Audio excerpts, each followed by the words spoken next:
Hi everybody, it's Kerry Ellison at Keller Williams. I have a question for you. Are you thinking about selling a home, but you're still waiting on the perfect time? It is easy to get stuck in that mindset, watching rates, waiting on prices to shift, and hoping for the right moment. But the hard truth is that the market isn't paying attention to your life. And guess what? The market doesn't care about your life. It doesn't care that your job changed, your family needs more space, or that your home doesn't fit your lifestyle anymore. If you take a step back, you'll realize that the signs are already there. Your life has been dropping hints that it's time to move, and you've only been waiting for something else to tell you.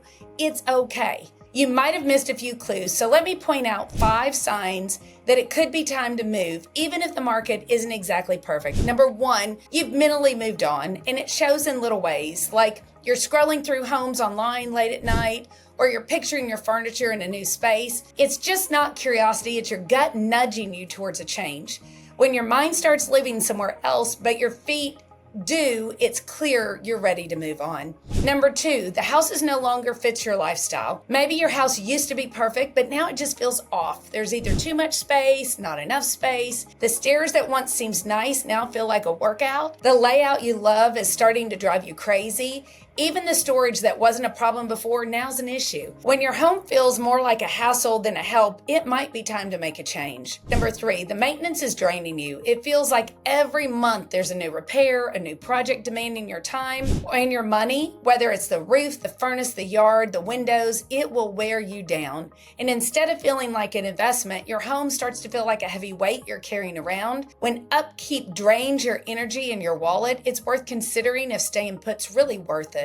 Number 4, you're staying put for the market. Now, this is a tough one. You want to move, but you've been waiting for the perfect moment, like the right rates, the right price, the right news. But here's the truth. You're never going to perfectly time the market. So instead of waiting to outsmart the market, listen to what your life's telling you. Avoid missing the regret of your own moment by trusting your gut over the headlines. The last one, number 5, there's a life change you're avoiding. Big life changes can be scary: job relocations, divorces, empty nest, retirement. It may be easier to face these changes head on versus avoiding them, and it won't make them any smoother or easier if you wait. And while selling your home won't solve everything, it can open the door for the next chapter of your life and help you move forward with confidence. If even one of these signs hits homes, don't wait around for the market to give you permission. The market may not care about your life, but I do. So if moving's been on your mind, let's talk it through. Reach out anytime by calling or sending an email. I'm here when you're ready. Thanks so much.